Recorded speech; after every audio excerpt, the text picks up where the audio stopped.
right, the time is 7:11. I'm going to call to order the regular meeting of the Lansing City Council for September 29th, 2025.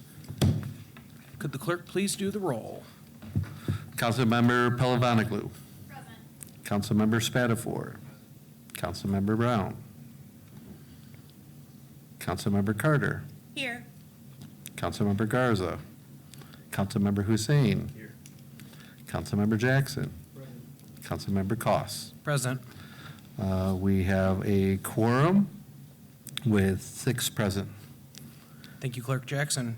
Next to meditation and Pledge of Allegiance. Okay, do we have anyone we want to remember tonight before we meditate?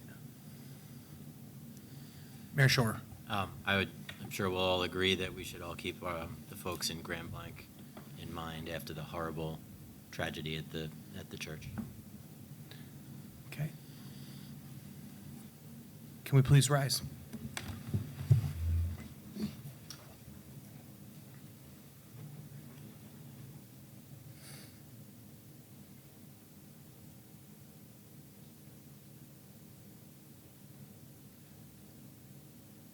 Thank you. I pledge allegiance to the flag of the United States of America and to the republic for which it stands, one nation, under God, indivisible, with liberty and justice for all. Right, next we are to special ceremonies. No, I'm sorry, we're approval of council proceedings for September 22nd. Vice President Carter. Yes, I'll make a motion to approve the September 22nd minutes as presented. Okay, we have a proper motion. Any further discussion? Seeing none, all those in favor say aye.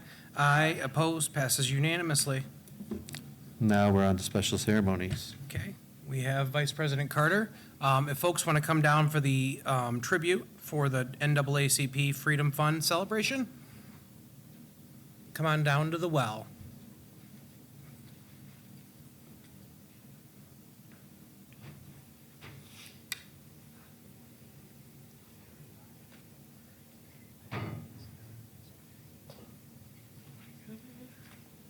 Come on up, come on up.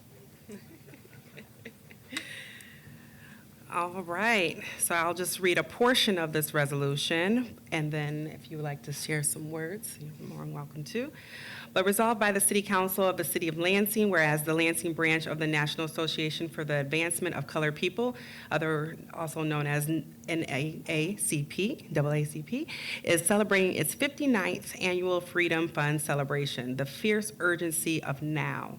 Whereas in 1919, the Lansing branch of the NAACP was chartered under the leadership of Mr. C.A. Campbell, who fought diligently to enforce civil rights laws for the community. And for over 100 years, the NAACP has led to the movement of social rights and equality.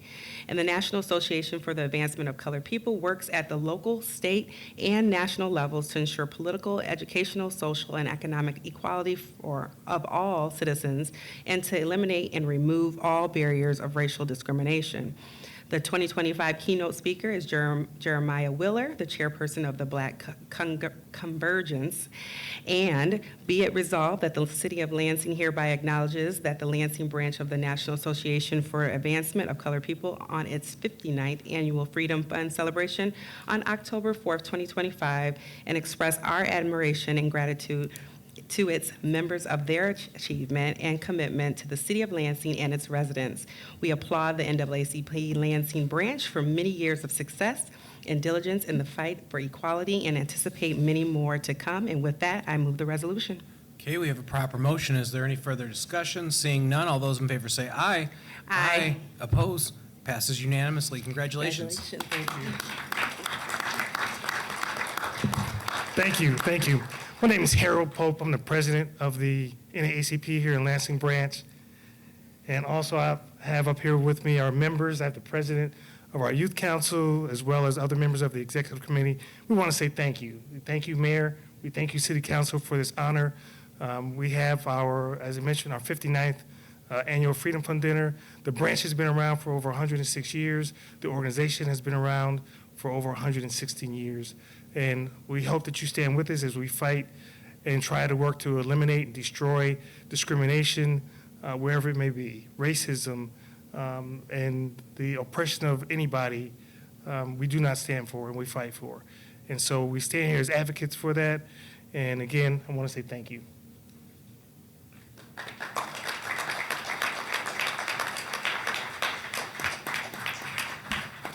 Okay, then we're next to comments by council members and the city clerk. Okay, do we have any council member comments?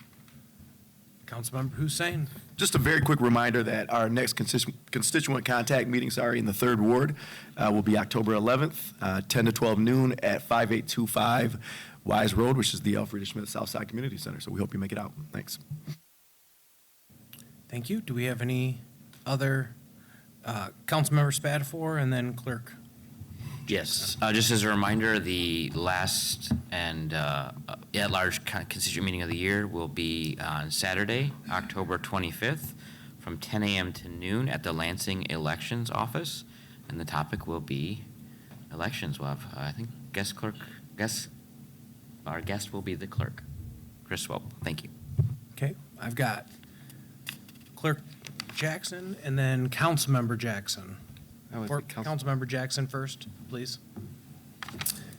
Thank you. Just want to bring something to everyone's attention, something that's been bothering me today.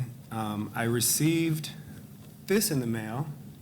It is a Your Charter, Your Choice, and it has a city seal on it, which at first I was like, oh, this is probably from the city, or maybe it's not, because we had a big deal about other people using the seal that's not from the city. So I look, all right, who's it paid for by? It's not on there. So I'm like, what is this? This is an education thing? That's good, because people need to know about it. So what's on the ballot? It's talking about our charter commission, which is very important, and the changes or no changes also. But before we get started with them all, I just want to say that first thing that it mentions is retain a strong mayoral system. Retain is not a change. This is a persuasive piece of paper that has a QR code that has even more persuasive arguments for the Charter Commission to change. This is not a piece of education that lays out both sides or what the changes are. It is to try to persuade people to vote for it. So one thing, in the first sentence, it says, once you go to the QR code, whatever, get some advertisement, it's okay, it's for your education. It says the reasons why a strong mayoral system is good, because the mayor remains accountable to the voters, and that the Charter Commission unanimously voted for this to keep it how it is, apparently. So then we talk about the Charter Commission. I'm like, you're gonna bring them into this and how they voted? Because the problem with that is, how did they get elected? By the people, but who fundraised them? Special interests. Those are the only candidates that were able to put out mail pieces like this for you to vote for. So, all right, I go to the QR code, and then it goes on and says what the changes are. Oh, we're gonna have 9 wards now. This will make it better for people who represent less people. You know, the reasons for it. It doesn't say just an information for the voters. So I just have a problem with that, because I assume the city paid for this, or the Charter Commission, or I'm not exactly sure. But why are we sending out a persuasive piece on something that's supposed to be for the voters to decide, and it's supposed to be matter-of-factly? One thing it didn't say is that it changes the review process for the Charter Commission, because this is how this happened. The people voted last year to say, yes, we want a review. It changes that from every 12 years to 16 years. It doesn't say that. It doesn't say why it's good or bad. So I would encourage that if it's from the city, I would encourage it to be an informational piece and not a persuasive piece, because that is what the people deserve. Thank you. I would like to say first Ward will have its constituent meeting this Saturday, 11 to noon. at the Allen Neighborhood Center, our Power Hour. But I'm going to piggyback on Councilmember Jackson here. And I did receive the same piece of literature in the mail from the Charter Commission. My concern, which was taken to the city attorney, is that the first sentence you read on this is, the new charter seeks to strengthen transparency and accountability in city government and broaden representation with revisions including. That is a statement of opinion and not simply the changes that are being made in this charter. Tomorrow morning, I will be filing a complaint with the state attorney general. I do believe that this violates the laws that we have here when it comes to campaign finance in this state. So I just wanted to echo Councilman Jackson's concerns about this piece of literature. It was very concerning to receive this in the mail and to have it written the way it was. So thank you. And then I believe we have Clerk Jackson. Yes. Just want to share that we have had over 22,000 ballots hitting mailboxes starting last Saturday. This is for everyone on the permanent ballot list and new one-time requests that have come in so far. So if you've not received your ballot by this Friday, October 3rd, please call us at 483-4131, or you can email us at city.clerk@lansingmi.gov. There's still plenty of time to get your requests, whether have the ballot mailed to you just for the city general election or for every election going forward. You can go online to lansingvotes.gov or come into our Rio Elections Office or City Hall and pick up your ballot.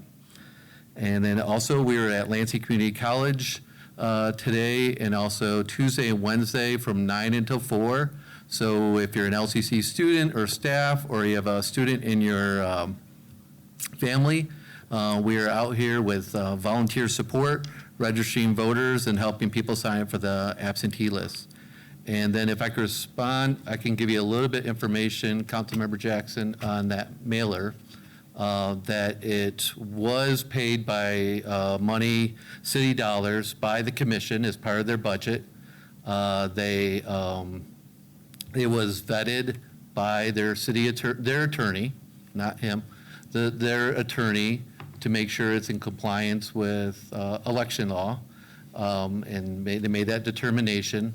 So it was, the commissioners and working with the public relation firm that they hired to come up with that material, and then it was vetted by the attorney. So so I just want to answer those process questions. No, it sounds like maybe they need a better attorney then. May I appreciate those answers. Councilmember Jackson. Thank you. I appreciate those answers, but what it doesn't answer is why are they or whoever trying to persuade a yes or no vote, but in this case, a yes vote? Is it because they worked on it and they want it to pass, or is it something else?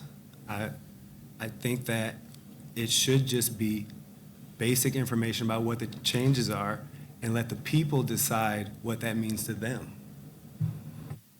Thank you. All right, we are to community event announcements.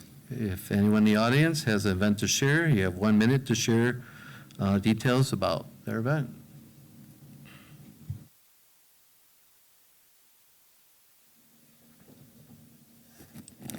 The Friends of Lansing's Historic Cemeteries will be holding its annual Race to Restore 5K Run Walk inside Mount Hope Cemetery on Saturday, October 18th at 10 a.m. It's our annual fundraiser for the year, so we appreciate everybody participating in whatever way they can. If they can run, if they can walk, if they want to make a donation on the website, that's an option as well.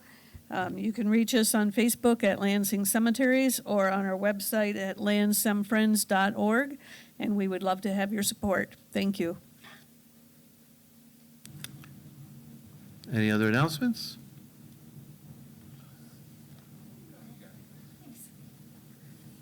Okay. I wanted to invite everyone to an event we're doing called the Ramp Up for Dawn at the Fledge this Sunday, October 5th from 2 to 5. The purpose of this event is to allow disabled community members to speak to their experience as Lansing residents with the goal of helping us all advocate for a more accessible city. And I'll feature a panel of people speaking from their lived experiences here. And following the panel discussion, panelists will moderate a debate with Lansing mayoral candidate Kelsey Hector, as well as city council candidates Julie Vandenboom, Heath Lowry, and Eric Alquist. We did invite anyone on the ballot, including yourself, Andy Shore. I think it didn't reach you. We got sort of a secretary response, but if you're interested in attending, we'd love to have you. Thank you.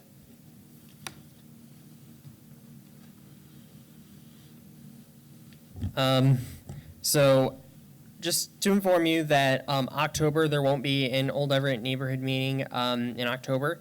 However, in November, there will be a neighborhood meeting from the Old Everett neighborhood. It's going to be the last one of the year on November 19th, again at 6:30 p.m. at the South Lansing Library. And again, we're looking for a vice president, secretary, treasurer, communications, as well as regular board members for the Kavanaugh and Kendon precincts. So if you're interested in that, please join if you have time for that. So hope to see you then.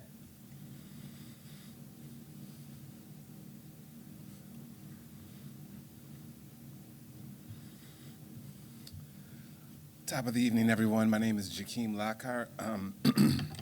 There's a couple events going on. The first one's going to be annual enrollment period for Medicare. That starts October 15th to December 7th. And what I've done is created videos to educate the public. I've edited them myself because I practice my own law. And I'm a licensed insurance agent. So to get a hold of these videos, if you want to be educated, and the other event is going to be Marketplace for those who don't have insurance. That's going on from November 1st to basically January 15th. Anywho, to get a hold of these videos and become educated, because it's not biased in any way to any carrier, very informative, talks about CSRs and APTCs, which are advanced premium tax credits, which nobody knows about, but I made these videos so you can become educated and share it with your loved ones, family, the city. I could be on the Lansing, get the little symbol. I would like that a lot. But to find these videos on the platforms, which is TikTok, YouTube, and Instagram, you want to go to the.benefits.advisor. Thank you. You're welcome. All right, then we're now at speaker registration for public comment on legislative matters. So we have about 1 more minute to complete the blue sheet to speak on any items 3 through 11, which includes the consent agenda, resolution for action, ordinance for passage. If you want to speak, you must sign in with Sahan. Now to the mayor's comments. Mayor Shore. Thank you, Mr. President. A few quick things. Want to give some kudos. Great job to Lansing 501, who ran the Dam Jam this weekend. It was at Rotary Park because the dam is under construction, and next year we'll be back at the dam. Congratulations to all the winners at the Cafecito Awards.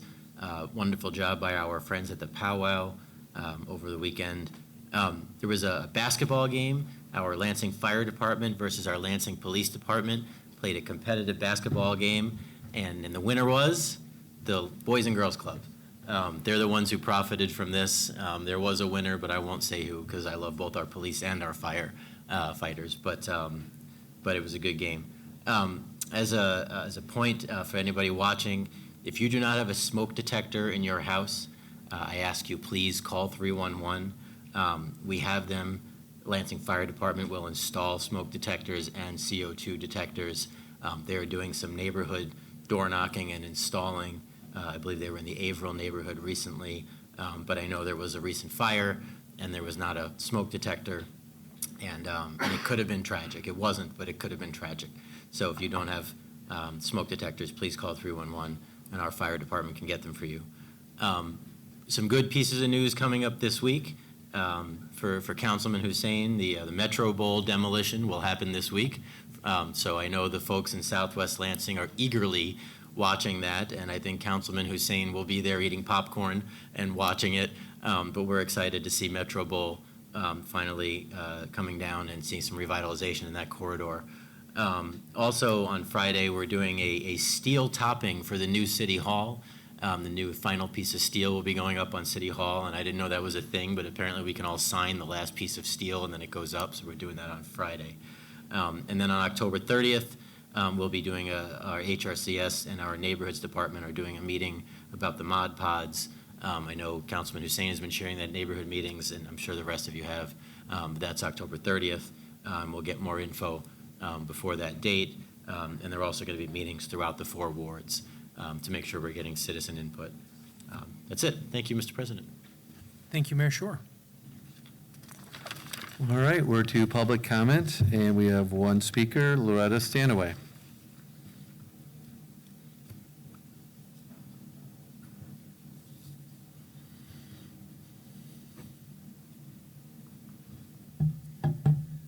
This goes back to the committee of the whole conversation on police fire funding and vacancy factors and all of that. And I can tell you from conversations and meetings that I've been in that the biggest stumbling block for police and fire to be hired are the slow responses from the Human Resources Department.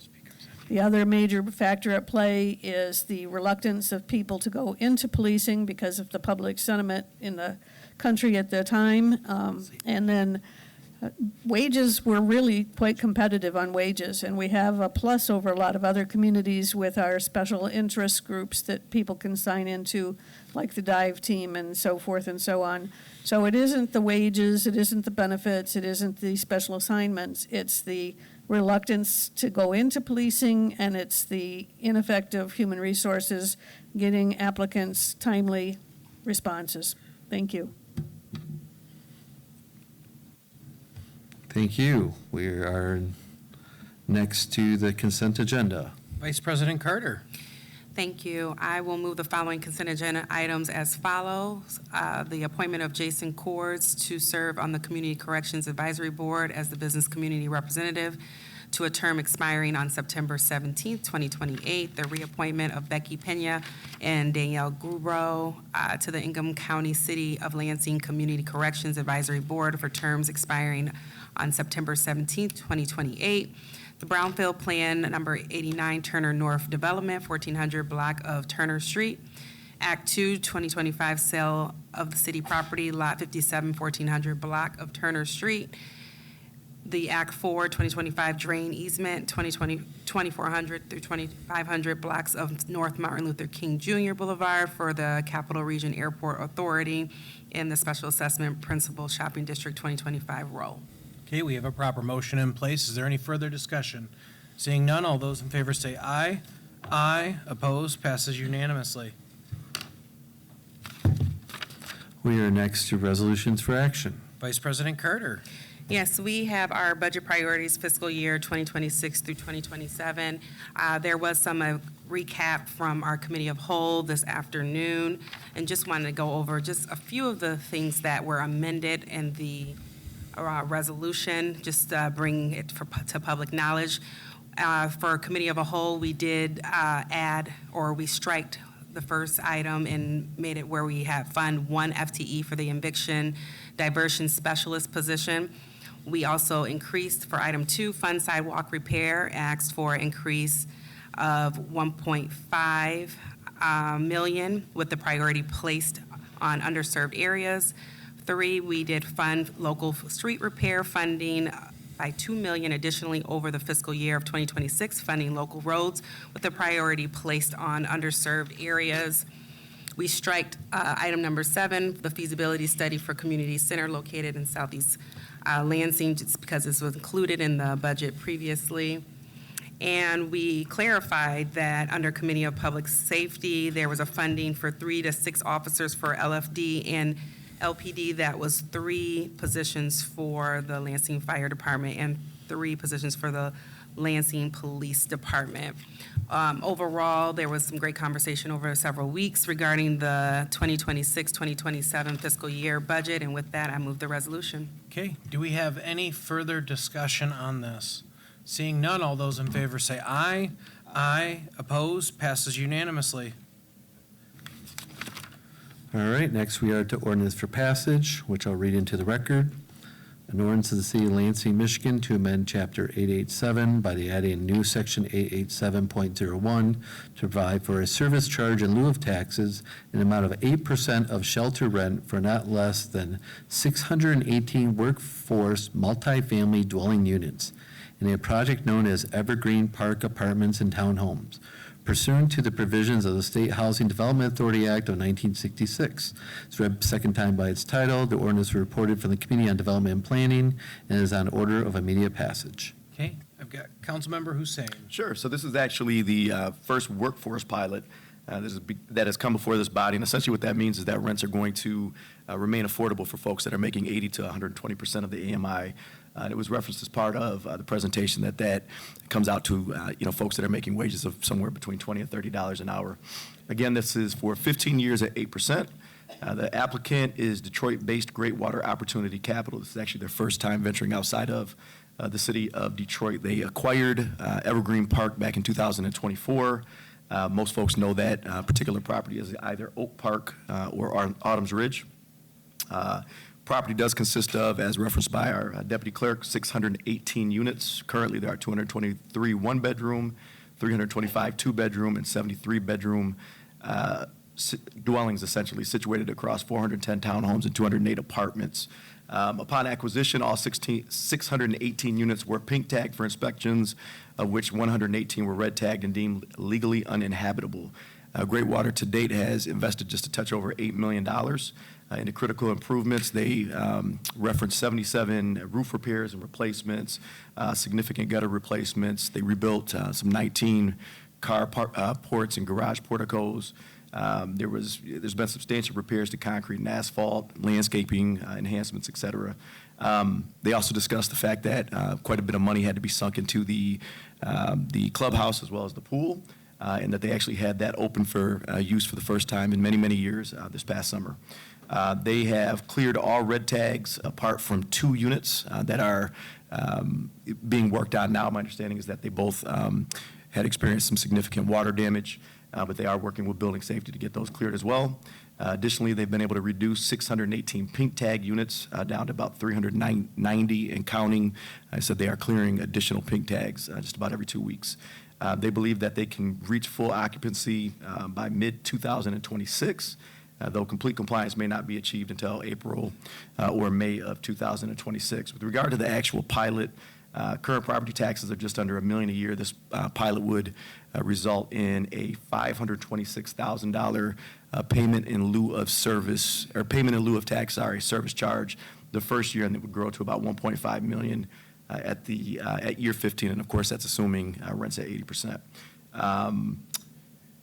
They did discuss the need. They talked about how property taxes right now are about 30% of their current revenue.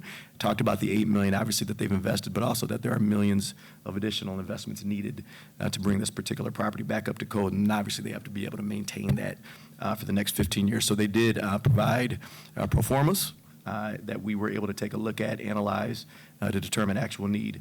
Do want to thank both Justin and Matt with Greatwater. They were with us every step of the process. And I wouldn't just say, obviously in the chambers and in the back committee room, but they were very, very accessible, and we certainly appreciate that. So we had an opportunity to ask questions, have those questions answered, and this seemed to, at our public hearing, have quite a bit of public support.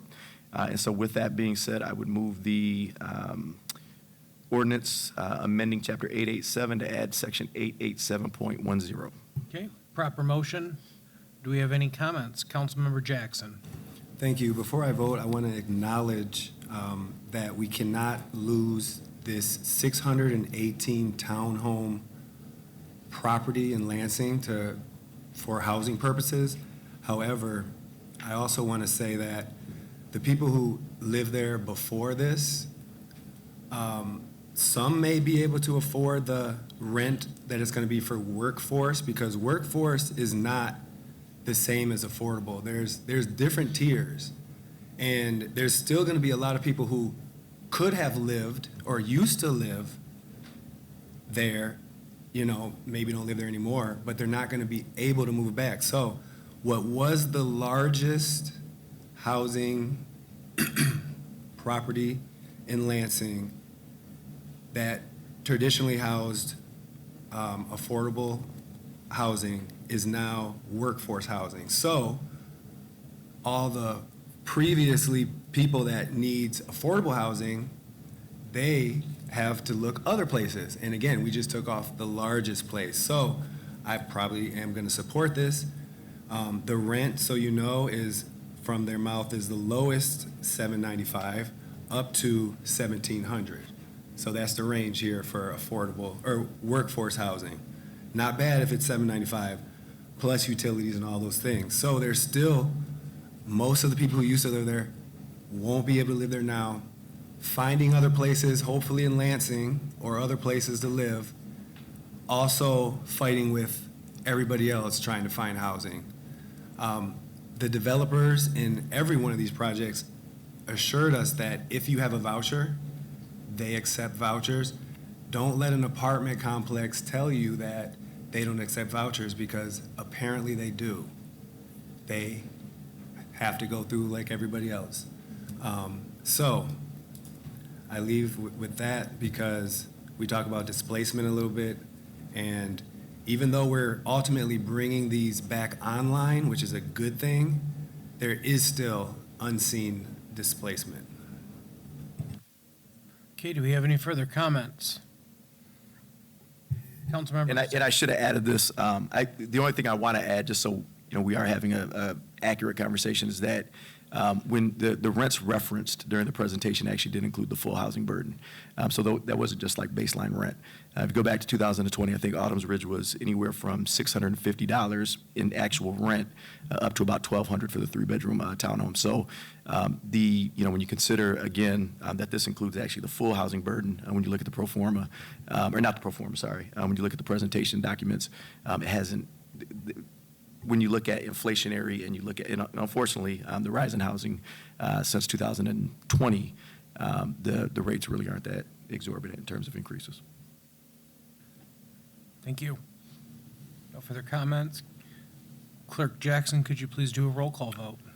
Sure, so I just want to mention, I forgot earlier, I do have a written communication that you all received earlier also about the Evergreen Park from Rosalind Williams. So with that, I'll take the roll. Vice President Carter. Yes. Councilmember Hussein. Yes. Councilmember Jackson. Yes. President Koss. Yes. Councilmember Palavaglu. Yes. Councilmember Spatafor. Yes. The ordinance is passed. All right. Do we have immediate effect? Motion for immediate effect. Okay, we have a proper motion in place for immediate effect. Any further discussion? Seeing none, all those in favor say aye. Aye. Opposed? Passes unanimously. All right, with that, we're to speaker registration for public comment on city government-related matters. That's the yellow sheet. For anyone you'd like to speak on city government-related matters, you have about 1 more minute to sign in, if you have not already done so, on the yellow sheet. And with that, we are the reports of city officer, boards and commissions, communication petitions. Vice President Carter. Thank you. I will motion that all items be considered as being read in full and that the proper referrals be made by President Koss. Proper motion in place. Is there any further discussion? Seeing none, all those in favor say aye. Aye. Opposed? Passes unanimously. All right, items from the clerk, minutes of boards and commission. Place on file. Liquor license for Zick and Nash Foods LLC for 2118 Turner Street. City operations. From the mayor, grant acceptance for the Office of Highway Safety Planning Grant. Ways and means. Donation acceptance from the Michigan Education Association, a donation to the Care Unit for Domestic Violence. Ways and means. Appointment of Christopher Green Shabansky as a second ward member of the Park Board for a term to expire June 30th, 2026. City operations. Reappointment of Nate Scramlin as an at-large member of the Park Board for a term to expire June 30th, 2029. City Operations. Appointment of Selena Mate as an at-large member of the Historic District Commission for a term to expire June 30th, 2027. Development and Planning. Appointment Jeremy Matthews as business rep member of the South Lansing Martin Luther King Boulevard Corridor Improvement Authority Board of Directors for a term to expire July 31st, 2027. Development and Planning. Appointment of Chris Klein as city rep member of the Downtown Lansing Inc. Board for a term to expire June 30th, 2027. That'll be Development and Planning. Reappointment of Linda Sanchez Gazella as a city retiree member of the Employee Retirement System Board of Trustees for a term to expire June 30th, 2029. Committee of the Whole. Traffic Control Order 2315 for yield sign on Joshua Street. That'll be City Operations. We have another Traffic Control Order 2512, regulate parking on East Lenawee. City Operations. Got Traffic Control Order 2513, regulate parking along River Street between Hazel and Elm. City Operations. Order 2514 to regulate parking on the 400 block of West Washtenaw between Pine and Walnut. City Operations. Order 2515 to install a stop sign on Florence Street at Ray Street. City Operations. 2516, regulate parking along Tranter Street. City Operations. Order 2517, regulate parking along J Street. City Operations. Number 18002, regulate parking on the south side or Bridgeport Drive. City Operations. And 1830, install a stop sign on Woodward Avenue at Ray Street. City Operations. And then communication petition, we had notice from the Electric Control Commission for ME Power Co. LLC, request a transfer of ownership, Class C STM license, Sunday sales, outdoor service, direct connection, from Paul's Airport Bar, for 5,000 North Grand Avenue. You guessed it, City Operations. All right. Next is the motion of excused absence. Okay. Vice President Carter. I make a motion to excuse Councilmember Garza and Councilmember Brown. Okay, we have a proper motion in place. Is there any further discussion on those excused absences? Seeing none, all those in favor say aye. Aye. Oppose? Passes unanimously. Remarks by council member. Do we have any further council member remarks tonight? Nope. Remarks by the mayor. Mr. Mayor, anything else? Nope. All right, then we're to public comment on city government-related matters. You remember, you have up to 3 minutes to speak. We have the timer over here. First speaker is Nick Zandy, followed by Aaron Riley. So, I'm pretty sure you already recognize who I am, considering how many people watch City TV, apparently. But, again, Nicholas Zandy, president of the Old Everett Neighborhood Association. And, honestly, I'm kind of dumbfounded, about what Councilmember Jackson and Councilmember Cost shared with us. And that is that flyer that clearly showcases a bias towards one side of the argument on the charter commissions and the new charter thing. That is honestly the craziest thing I have ever seen. And the fact that they used the logo and didn't bother putting down paid for by insert pack here. This is honestly, I cannot believe just how crazy that is. I know this is technically Councilmember Hussein's catchphrase, but I'm going to be honest, that is I knew there were problems with the Charter Commission, but I didn't know they were that crazy. If you're going to make an argument about something, you should not be using a city logo, like the thing that's right behind you guys, on a flyer like that, and especially on something like that that's trying to persuade people to vote yes on it. That is something the city just should not be doing, and something that the Charter Commission just should not be doing. If the members of the Charter Commission want to persuade people on their own time, that's their thing. If they want to do it on their own flyers, that's their thing, fine. But putting a logo like that on that, that showcases a level of bias and just does not sound right to me, and it just does not sit well. And to add on to that, I am definitely a no vote on this because I'm going to be honest, the way they had the whole thing, like it's 5 wards for at large, that doesn't really do anything to resolve underrepresentation. It just keeps the at large the way it is, but increases the number of wards by just 1 ward. When we have the city of Flint, which has less people, around like 70,000 in that city, and yet they have 9 wards, and this new charter is asking for 5 wards. So clearly an imbalance is right there, and there are other communities that are doing more than doing more wards and less at large. Because this is just, it is very clear that the Charter Commission has failed in their first attempt, and they really need to do a second draft of the charter. And that's all I'm going to say, and I'll yield the rest of my time. Next speaker is Aaron Riley, followed by Jasper Baldwin. Hey, I'm Erin. I use they, them pronouns. Trans people are under attack in America right now. This is not a controversial statement. What began with trans sports has expanded to rights to accurate passports, and most recently, the rights of youth to receive life-saving, gender-affirming care. When the highest power in the land is repeatedly invoking violence towards trans folks, it is not surprising when his followers are emboldened to act on that violence. Scapegoating an entire group of marginalized citizens has consequences. I believe that the recent threat to queer and trans lives at the Avenue last Wednesday is a direct example of those consequences. If you hadn't heard, a disgruntled customer made a verbal threat to return with a weapon and harm trans patrons. For many of us, the Avenue is an invaluable resource for safe queer community. It's a place to unmask, unwind, and connect with friends. This comes just a month after multiple queer businesses in Old Town were targeted for vandalism and destruction of property. We know this wasn't a random act of violence because it featured homophobic slurs and Nazi symbols. A third example is Strange Matter Coffee, who received attention from a hate group last November, loitering in front of their large windows, live streaming patrons, and toting visible weapons. Thankfully, no one was physically harmed in any of these accidents. The goal of this hate has always been to make our queer community afraid. They want folks to hide and be less visible in their identities. We won't let them. I don't come here with answers, but rather with a whole slew of questions. Seeing that there is a pattern and that queer local businesses are suffering for it, how do you as our elected political leaders intend to respond? What is this council's official stance on these acts, and will you share that stance publicly in defense of the queer community?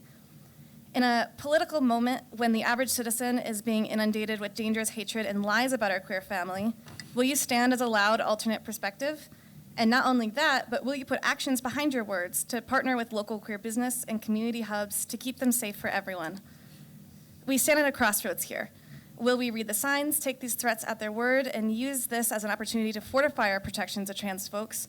Or will it take someone being physically harmed before we initiate real change? Buildings can be repaired and unhinged men can be banned from bars, but what if the next crime isn't so reversible? If the first public statement we get from this council regarding the protection of trans folks comes after someone has been physically harmed or killed, the time will be too late. You have already failed this community you swore to protect, and nothing you could say would possibly convince us otherwise. The time is always right to do what is right, but more than that, the time to react is now, not after a tragedy has already occurred. Thank you. Thank you. Next speaker is Jasper Baldwin, followed by Ivan Dross. Good evening, everybody. You probably recognize me from Midtown if you've gone there a little bit. I've probably served you. My name is Jasper. I'm a community member. I've been involved with dozens of murals, garden projects. I'm invested in this community quite heavily.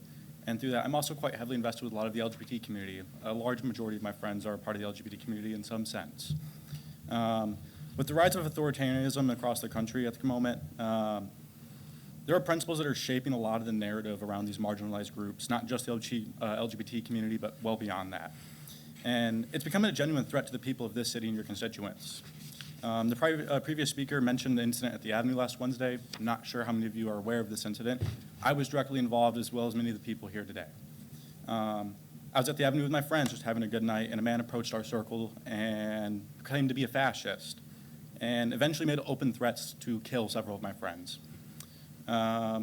This was not an offhanded comment, though. You see, my friends and I, we are a loving group of people. We welcomed this man into our circle. We tried to understand him. We embraced him, we had discussions, and treated him with that love, vulnerability, just to understand his struggles. And through this conversation that we are rooted in holding each other and growing together, we were met with hate and threats. We learned that he read many Nazi books, blamed poverty and societal issues on the Chinese, immigrants, and trans people. He spoke about being connected to the communication channels for Nick Fuentes, a far-right spokesperson, and also being connected to the 4chan thread / poll, which is often used for far-right extremist events such as the attack on our Capitol a few years ago, as well as our Capitol up here with Gretchen Whitmer a number of years ago as well.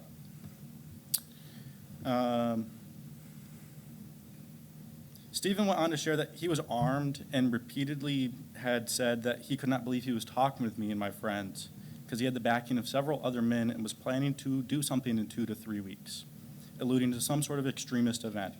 And the longer we talked with him, the threats to kill my friends became more real. This is terrorism. I'm not just talking about the threats that he's making, but his general mindset that the erasure of these people would solve our societal problems. It's terrorism. These threats were not made in an isolated fashion either. He is not just one man that was alone. He made that clear himself. But it's also exacerbated the far-right pipeline that we're seeing on our federal scale and the ongoing tragedies in our daily lives, such as less than 50 kilometers from here in Grand Blanc with the church bombing. And it's becoming increasingly hard to feel safe in this community. This is traumatizing, this is intimidation, and this is terror. My friends now feel unsafe in the city. We all have many struggles outside of these threats, and our safe spaces are being threatened too. These threats were not made, I'm going back through this, sorry. My brother is trans. Many of the people I hold close and love in some way are part of this community, and the uptick in violence against trans people is only a small part of the issues this community is facing.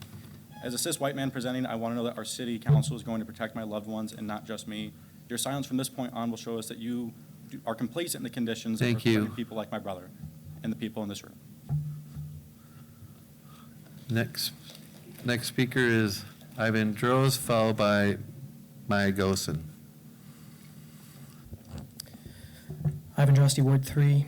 I just want to take this opportunity to set the record straight on efforts to reduce homelessness. The evidence demonstrates that a housing-first approach is the most effective method at getting people off the street and keeping them housed. The idea is simple. Local government should provide housing to the unhoused as soon as possible and without any conditions. With this immediate need met, participants then have the capacity to address other issues they may have: unemployment, lack of medical or psychiatric treatment, addiction, etc. This stands in contrast to the more traditional approach, which demands that the unhoused address these issues while struggling with homelessness as a precondition for being allowed access to shelters, then temporary housing, then finally permanent housing. This approach, sometimes called the staircase or the scaffold method, treats housing not as a human right, but as a reward for those who are deemed worthy. Not only is this paternalistic, it doesn't work. Dozens of trials and studies have been conducted across the US, Canada, Europe, and abroad, and I'd like to summarize the results. Compared to abstinence-based programs, Housing First programs reduce homelessness faster, and participants remain housed longer. Those participating in Housing First programs are less likely to abuse drugs and alcohol, they're more likely to engage with mental health treatment, they're less likely to become incarcerated. Despite the upfront costs associated with Housing First programs, the evidence suggests that they're actually more cost-effective than the alternative due to reduced strain on the medical system, law enforcement, the judicial system, and welfare programs. If any of this sounds surprising, I encourage you to look into it yourself. Science teaches us to be skeptical and to follow the evidence where it leads, even if that leads us to a conclusion that we personally find unintuitive. I appreciate that some people have been helped by staircase programs, but the evidence clearly demonstrates that Housing First programs are superior. I urge the council and the mayor to follow this evidence and to ignore those who have nothing but anecdotes to support their argument.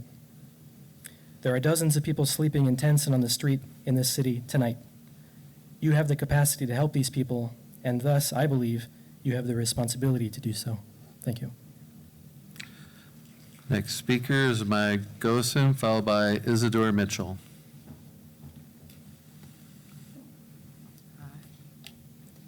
So, I'm sure we all hate terrorism and homelessness, right? Last week, the lives of two people very close to me were threatened by a self-proclaimed fascist who was raving about Mein Kampf and Charlie Kirk's assassination to my face and to my very close friends' faces, threatened to kill them. Earlier this summer, your constituents were recorded while they were getting coffee by white supremacists. Property in your city was vandalized to spread hate and fear. Is this the Lansing that we believe in? Is this the Lansing you expect us to keep voting for? Were any of you aware that this happened before tonight? Because it's been spreading in the community quite rapidly. Did any of you know? I don't know. What I would like to ask the city council, and especially the mayor, do you care about the direction we're going in? Do you have people you care about who are becoming scared or concerned? Do you participate in the local community to discover what we need and we feel? Or do you only interact with your constituents from across this podium? What are you doing as individuals to care for the people that you are sworn to represent? It's your entire job to figure out how to make this city beautiful and safe. It is your job to figure out what to do about terrorism in your town. Terrorism. And as individuals, it is your moral obligation to find any way possible to keep us safe, to keep your city safe. I want to see a public statement about the transphobic violence we've seen in Lansing over the summer lately. I want explanations for why my homeless trans siblings are being targeted by this government and this police force more than fascist terrorists, white supremacists. You are targeting defenseless people more than armed men who are threatening to kill 20-year-olds at a bar. I want explanations for all of this, and I want all of you out of your seats. If you can't provide that bare minimum, out. We will not vote for you again. We will do anything to keep these things from happening if you won't. Maybe instead of attacking those defenseless people who were pushed out of housing by your failure to correct spiraling rent prices, you should put pressure on investigating white supremacist organizing in your city. This is not the last you'll be hearing from good people with good morals who want to see Lansing be a better place to live. Do something about the terrorism in your fucking city. I don't want to see another mass shooting here, especially you, Andy Shore. Next speaker is Isidore Mitchell, followed by Livy Quates.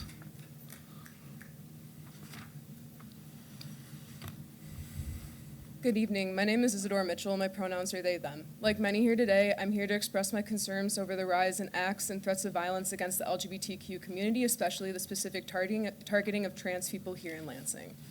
But my explicit concerns come from the year and a half I worked with the city, which I will say I very much enjoyed as a Climate Corps member and as the contract employee with the Sustainability Office.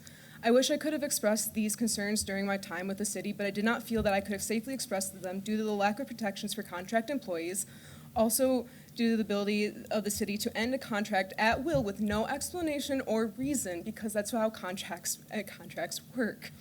And as an invisibly disabled person, I could not risk unemployment in the current economy, so here I am today expressing my concerns.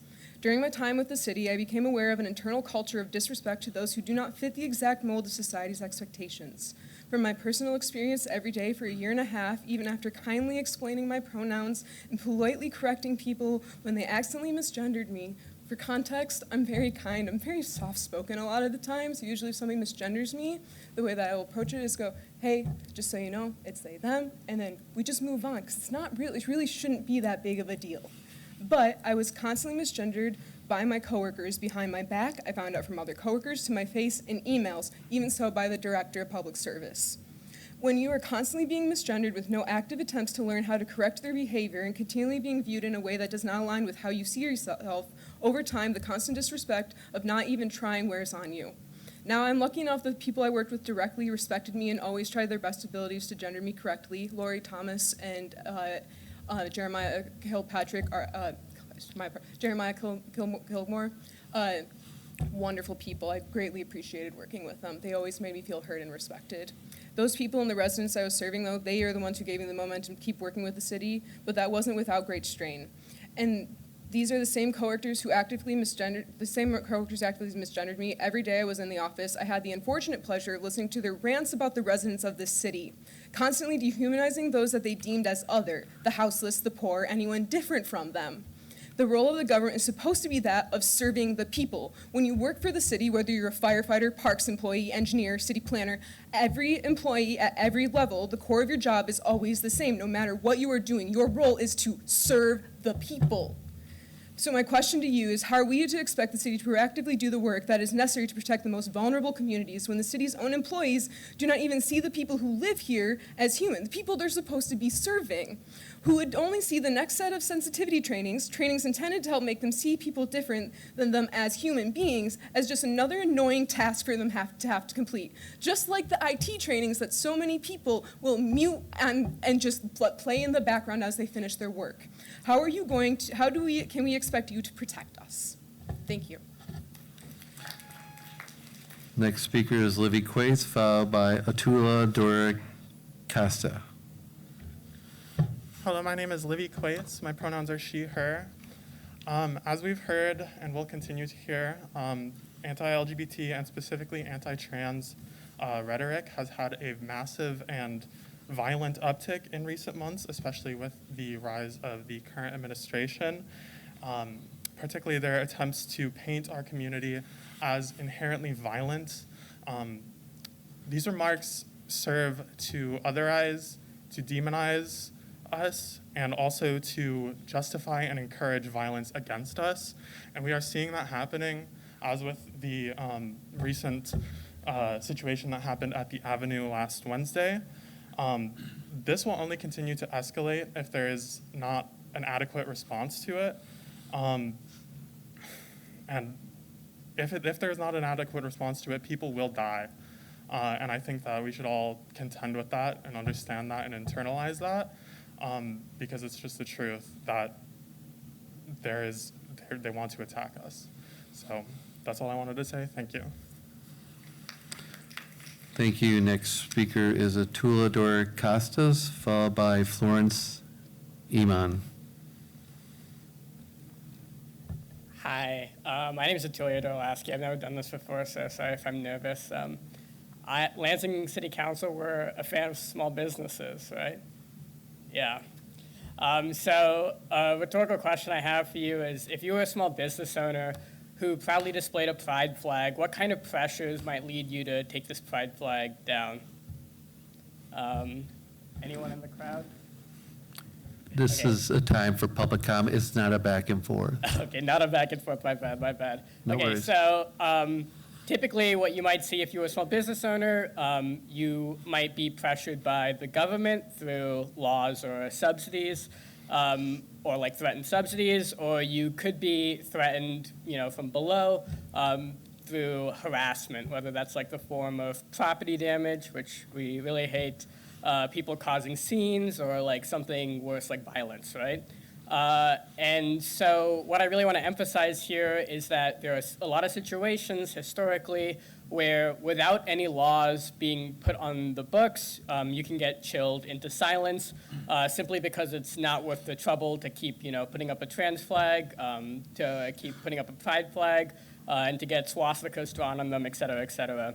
So what I really want us to consider is that when we as Lansing residents are having guys threatening queer people and queer allied businesses through vandalism or showing up with a gun, it's important to recognize that, these like self-described fascists, the way fascism works is not just from a top-down systematic way that a lot of us, have like ideas of. It also works from a bottom-up way as well, which is really what sucks about it.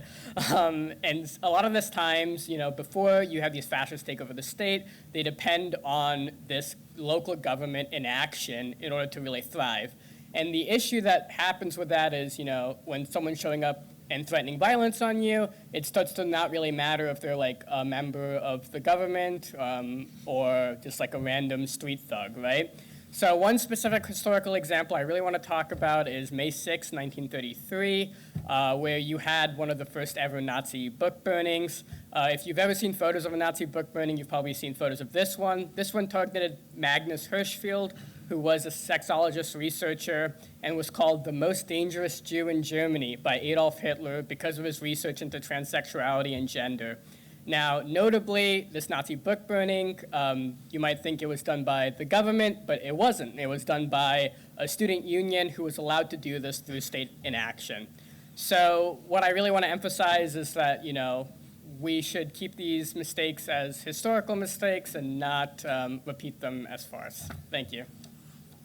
Thank you. Next speaker is Flores Eman, followed by Sean Brock. Hi, my name is Florence. I'm 24 and I'm studying sociology at MSU.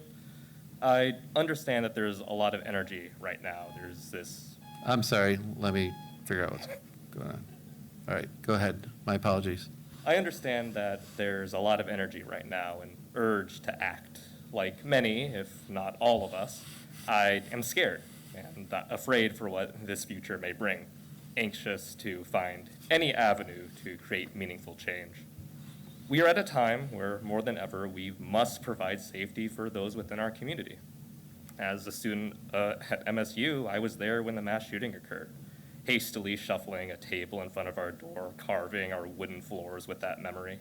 3 were killed that night, 5 injured.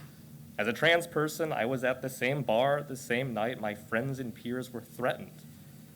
I alone know 4 people who refused to come to this event because they are scared, stressed, or worried, all overwhelmed.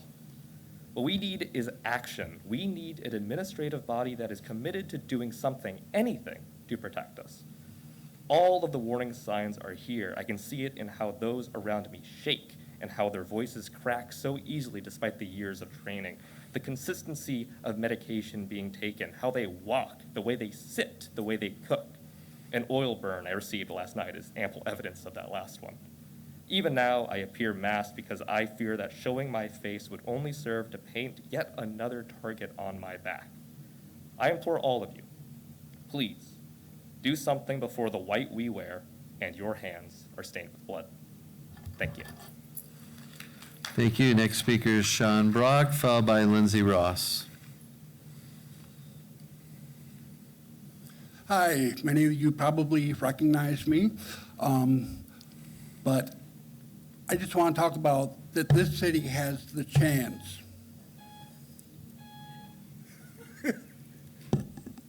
It is what it is. This city has the chance to be a leader for this nation of solving the homeless problem. We need to think about that and move forward with the Mod Podge, but also with other ways to do this, housing first, whatever we can do to set this. Now, my main thing tonight is someone that has been homeless until very recently, and the recent violence in Minnesota against homeless encampments, the violence against trans people here right in Lansing, the threats. Nobody should be afraid to just exist. This is not a country where I said this at the last time I spoke, this is not a melting pot. This society is meant to be a beautiful mosaic where everybody has a chance to shine. People should, like I said, should not be afraid just to exist. We need to step up our game and make sure that these fascist morons, pardon my language, but that's what they are, we have to step up and stand against this kind of thing. We have the chance to be a leader. Let's do it. Thank you very much. Thank you. Next speaker is Lindsay Ross, followed by Kaja Erickson. Testing. Hello. I come here today as both a citizen of this city and also as a transgender person who has been personally impacted by the rise in violent threats against queer people in Lansing. Last Wednesday at the Avenue Bar, a man approached 2 friends of mine who are trans to sit down and explicitly threatened to take their lives. This man freely talked about Mein Kampf and praised Holocaust deniers. He is a convicted child sex predator. He ominously revealed that something would happen in the next few weeks and that he had other men supporting him. This isn't just one person's mad ramblings. After the election, many openly queer-supporting businesses, such as Strange Matter, were subject to First Amendment auditors, AKA violent wannabe militiamen, who were open carrying guns and recording customers, laughing and calling them slurs to provoke them. Businesses were forced to put up expensive darkened windows to protect themselves and the people inside. All the while, these people who crave bloodshed get to go away scot-free. As someone in their mid-20s, the threat of spontaneous mass shooting is a daily reality. Had I missed my bus 2 years ago, I very well would have been at the center of the MSU shooting that left 3 people murdered. The scariest thing that I took away about that day was that the murderer had no connection to the schools or the victims.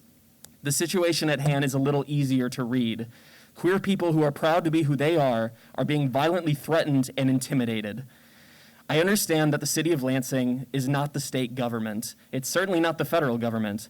Maybe you feel your hands are tied and that there's nothing that we can do. It still remains to say that this is insane what is happening. We do not have a functioning city if all of a sudden right-wing men will just start shooting up vulnerable people, where they'll stand around with guns harassing them, looking for any reason to pull the trigger, and then they'll get away with it. I come to this meeting with the belief that we as trans people are our own best support and security system. Our governments have little desire and resources to work with us, so we must be self-reliant to a sharp point. More police on the street and more surveillance will not prevent the people who want to hurt others from attacking, and it will only make queer people feel even more unsafe and targeted. Given that we still live under and are bound to representative democracy, what priorities are being taken here, and what is the city aiming to do? At the very least, the city must make a public statement condemning the recent events and reaffirming their commitment to making Lansing a safe place for queer people to exist in. Going forward, the city needs to accelerate their efforts towards protecting queer lives by focusing their efforts on white supremacist and militia movements and communicating with state and federal agencies to stop these men from attacking us. I don't have the time to bring up the incredibly lax gun laws that allow these attackers to continue puncturing our social fabric with hollow bullets. As I close this out, 5 years ago, Governor Whitmer was the plot of a kidnapping attempt by the same right-wing militias that are harassing people now. The next time one of these violent men strike, it may not be queer people. It might be at your kid's school. It might be one of the council people here, on the street, at work, in your home. Who knows? They love being really random. A government should be judged not by the jobs and buildings they put up, but how they prevent the most vulnerable in society from being hurt. Thank you.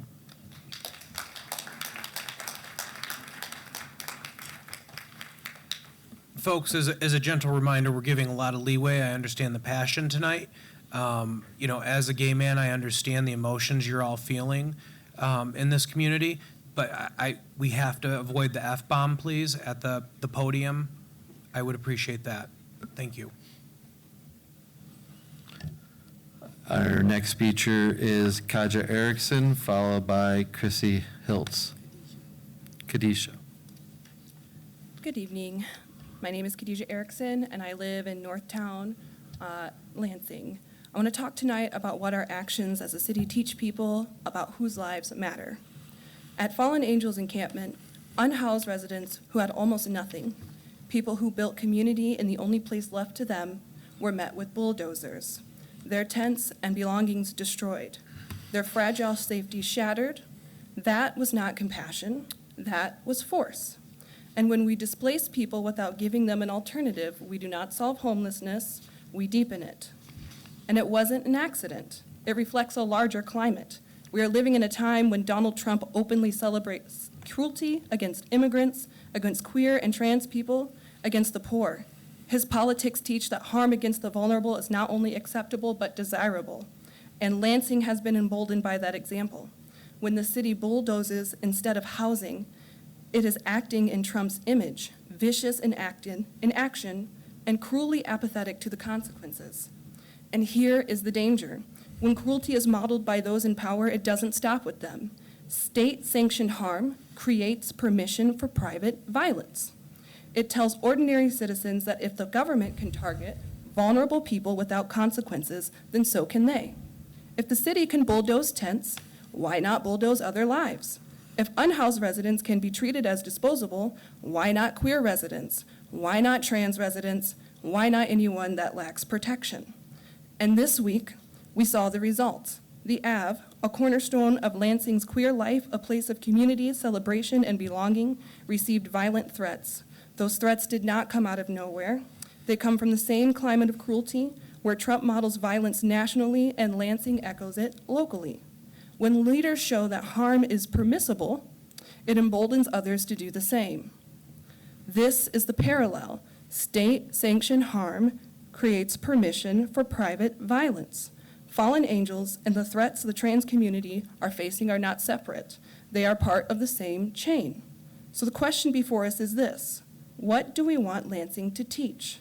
Do we want to show that violence is acceptable, that safety is optional, that some lives matter less?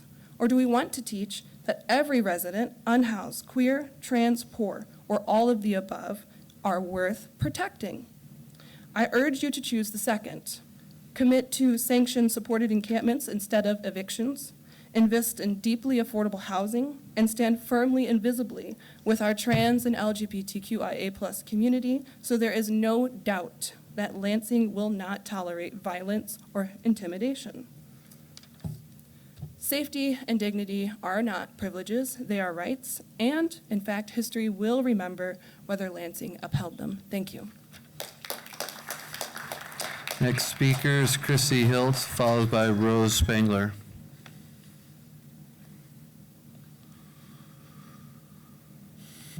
Hello, City Council. I'm gonna speak about a lot of what has already been spoken about tonight. Threats at the Avenue, graffiti in Old Town, the threats to Strange Matter Coffee, and just it's appalling to see that I haven't heard a single statement from the city up until now. The Avenue even waited 2 days, and they put out a statement before you guys did. And I find that a bit of an issue, in addition to the fact that, it's just a lot. I mean, 3 minutes is never enough to go into how much your life is under threat. My fellow queer individuals on both sides wearing white in solidarity. It's just a way to show that it is your responsibility to make us feel safe in our community. And I mean, keep us safe. You can't even get your timer fixed. Come on, guys. I apologize for the candidness, but it's just, I have lived in this community for 5 years, and I've been out for 2 to 3, and I have never felt less safe than I have in the past 6 months. And I put my trust in this city years ago when I left an awful relationship, but even that was not as bad as just what I felt listening to this dude behind those 2 individuals he was talking to. And 3 minutes, I'm halfway done already. 3 minutes is still never enough when your life is at stake. And I cannot emphasize that enough. It's because you don't, when your life is under threat, for the first 3 minutes after your body processes that, it's one of 3 things, right? It's fight, flight, or freeze. And most of us out back of the Avenue that night froze because he was not as inebriated as you would think outside a bar, and he was threatening and just,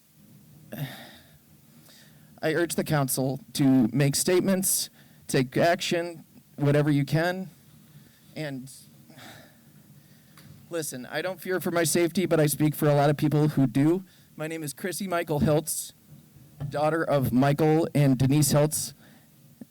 I work at Raising Cane's in East Lansing, and I also work at the Jimmy John's on Hagedorn, shift manager. Wednesday closes, Saturday opens.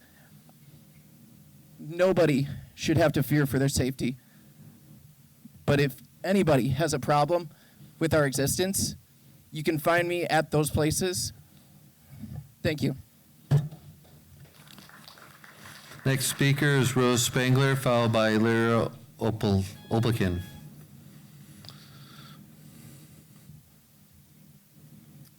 Hi, my name is Rose, and I'm a resident of the 4th Ward. As you know, this past week, 2 of my close friends were threatened by a man who had told them he would kill them. But this isn't just about one man's threats. If it was just about him, none of us would have been compelled to come here. This is part of a rise in hate more broadly, and we're seeing this manifest right here in Lansing now and over the past couple months. And we're only going to see more things like this in the months and the years to come. Look, I haven't lived in the city for very long at this point, but even before I lived here, something about Lansing resonated with me. The quirks, charms, and wonderful people of this city really endeared it to me, and I'm only really now beginning to fully appreciate this city. And this is what's driven me to be here today, and I'm sure you all feel similarly. More than anything, I want to keep living here. I want to build my life here, to call Lansing home. But I need to know that this place is safe for me and for my loved ones. I need to know that the city won't let me die. I want to call this place home, but I can't do that if you can't take an active stance against people who want to kill your residents. Thank you. Next speaker is Lyra, followed by Belinda Fitzpatrick.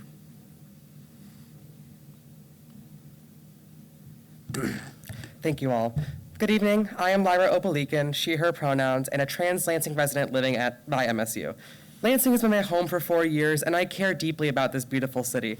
However, while living here, I've since become scared. Scared due to the continuous hate and threats thrown toward marginalized communities, including the trans community. And I've also grown appalled by that my city doesn't really seem to care about it. I feel deeply unsafe living in this city, and last Wednesday just an example of that. You've already heard, but at the Avenue Bar, which I was at, a self-proclaimed fascist threatened my community. He claimed he was armed and preparing to target other trans people in Lansing within the coming weeks. What have you done to keep this city safe in response?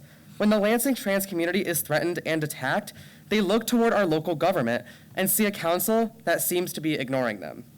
How many more small businesses and centers need to be threatened to the point where they have to spend an often unsustainable amount of funds on personal safety until something is done? How many more trans people and broader marginalized communities need to be threatened, harassed, attacked, and killed before something is properly done to address it? Why is it on the impacted individuals to keep themselves safe when it is your job to foster effective public safety standards? If we are here telling our stories while being actively threatened, not just locally, but by the broader administration too, while fearful for our lives and the deadly potential for a fascist with a gun to target our community, you, who are here to serve all of your constituents, can surely do something more. So here are some suggestions. Making a statement condemning the recent events at the Avenue and demonstrating support for the safety and well-being of the queer community in Lansing is the bare minimum. Create new policies that prioritize addressing hate crime incidents with efficiency and empathy. Create robust and informed prevention initiatives, engaging with community organizations to hear firsthand how the city can properly support its constituents. Strengthen your data collection infrastructure for hate crime incidents and investigate these incidents to see what you can do directly from them to combat the rise in white supremacist and fascist hate. Focus less on antagonizing your constituents who need a shelter over their roofs, and focus more on combating genuine threats to public safety, such as what happened at the Avenue. If you care about public safety, then you should care about the safety of all of your constituents and put clear effort into keeping your queer and trans constituents safe. Thank you. Thank you. Our next speaker is Belinda Fitzpatrick, followed by Daniel Arnold.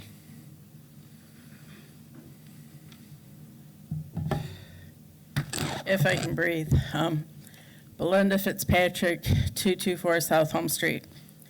I want to focus on why I think the lady running for mayor, Kelsey Hector, would be a better representative for this city than our current mayor. I recall this song from my youth. They've paved paradise and put up a parking lot. Don't it always seem to go that you don't know what you got till it's gone? They paved paradise and put up a parking lot. I am convinced that our current mayor follows an economic model of parking lots solve economic problems. I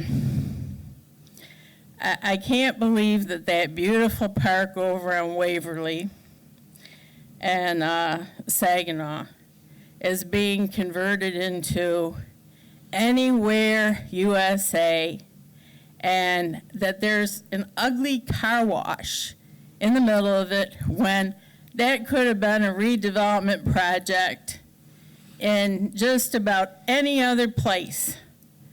But, you know, the zoning was changed. Another example is next to my house, there was a church, and it had a naturalized area, and there were butterflies. And that was just replaced with a parking lot.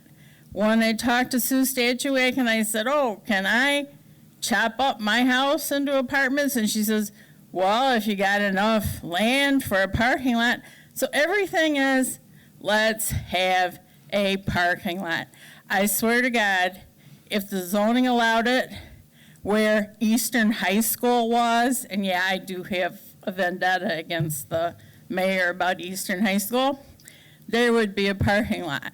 Now, I think Kelsey would be a better representative of the homeless.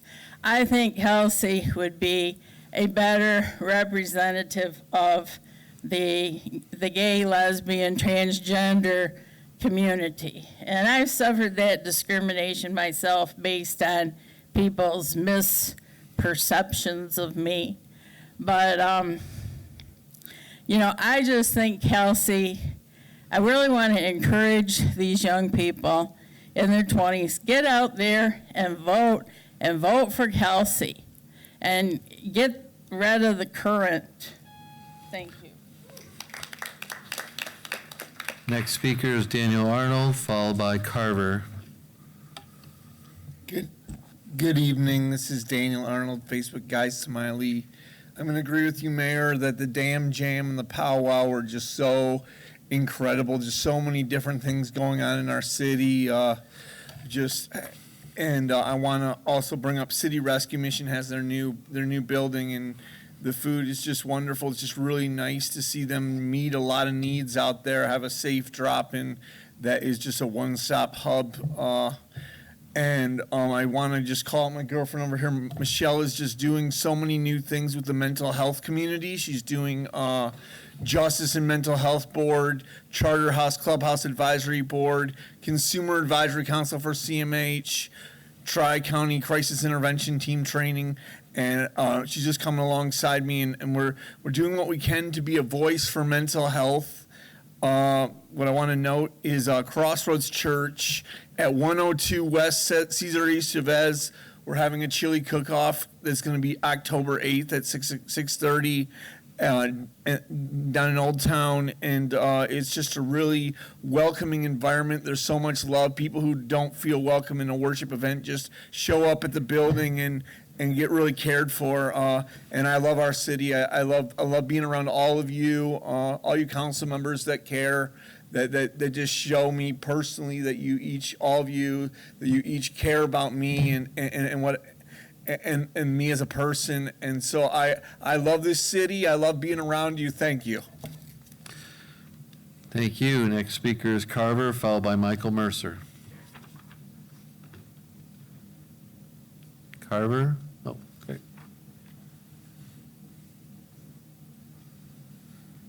I'm actually here on somebody else's behalf tonight, so I'm just going to play the recording they sent me. Hello all, my name is Catherine Farron, for the record, and I'm a Lansing resident.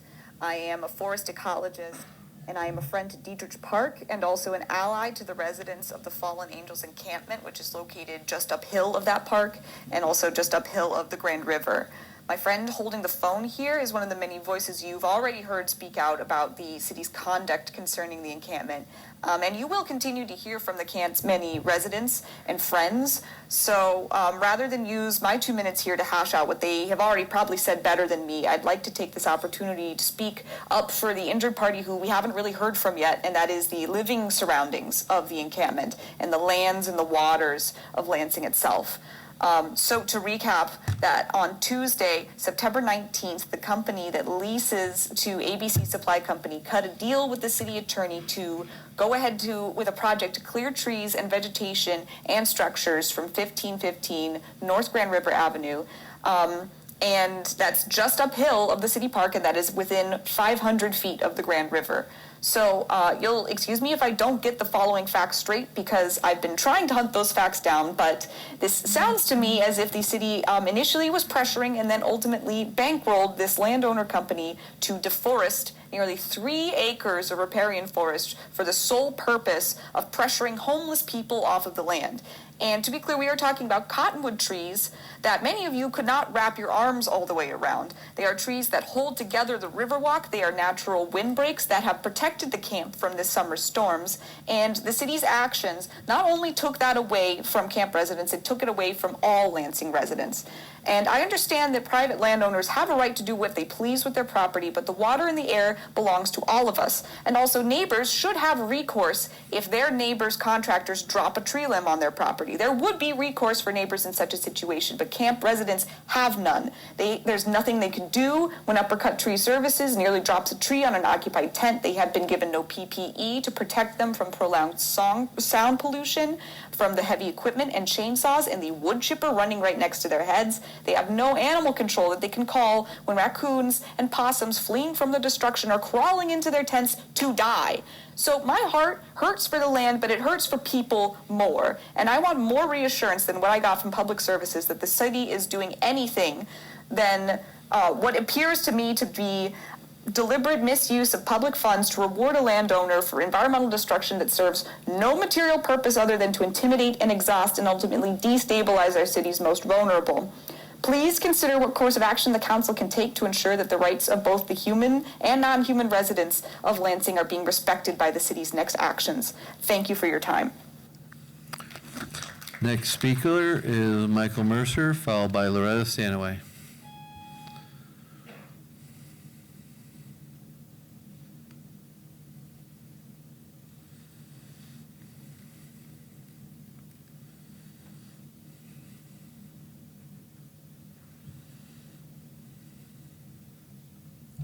I want to finish where I left off last week, and it's about the Enkel Patrick talking about the trash pickup. The people are going to have to switch over to the city of Lansing. That's totally wrong, taking the rights away from the citizens of Lansing, like my Aunt Debbie said there on TV 10 News when she was interviewed at her house. And with it, this sounds like, you know, the government here is doing what they did in Delhi Township. Back years ago, in like 2010, I believe it was, they wanted to build something over at the wastewater treatment plant that would cost the township citizens over $5 million. And they voted, and it passed, and it was turned down because somebody got a petition started. And we, the people, end up getting it turned down, took the vote away from the government of ours. And I'm hoping my Aunt Debbie does do what I'm trying to tell her to do, and that's get a petition started here in the city of Lansing so that not ever happen. You guys have absolutely no right telling who you're going to switch over to. You have no right. And on top of that, what I was also talking about, sidewalks. Those sidewalks need to be, you know, taken care of over there where I told you guys last week, over there off from Northrop. I'm telling you, you got coming just around the corner, Halloween, and young ones out there not able to see, and they're going to stumble over and break fingers and arms or wrists, and you guys really don't care. And I think you guys should get these damn, you know, sidewalks taken care of and not, you know, let people get injured, just like our darn governor, who I'm glad she's going to be gone pretty soon. telling the people years ago to fix the damn roads, where I'm trying to get you guys to do the same thing, fix the damn sidewalks, or it's you guys all need to leave and get out of here too. Like, she should. Last speaker, Loretta Stanaway.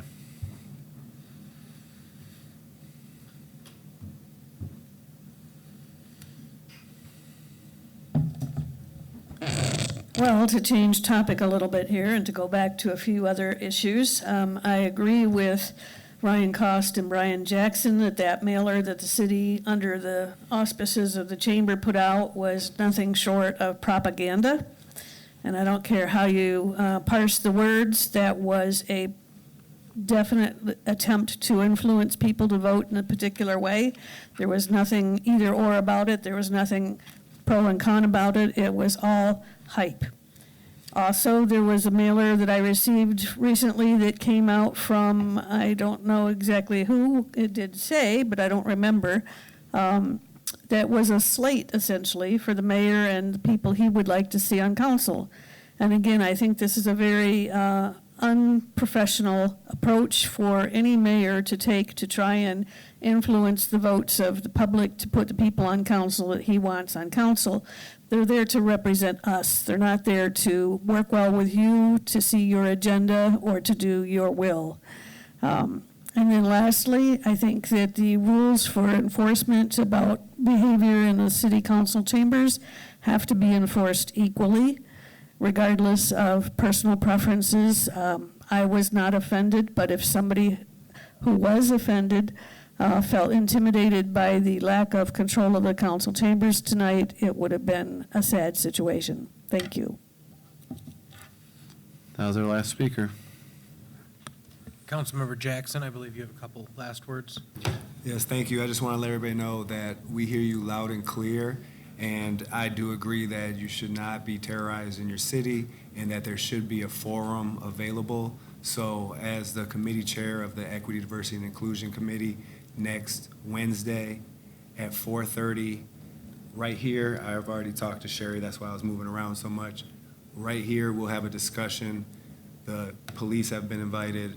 We'll invite the administration, and we'll at least have a discussion first to hear and talk about solutions, because I can't pretend like I know what the solutions are. I could think of some, but that wouldn't make sense without a discussion. So let's have that. There's going to be plenty of room for everybody, and we'll all have time to speak. So 4:30, Wednesday, October 8th, in this room. Thank you. Thank you. All right, no further business. We are adjourned at 8:43.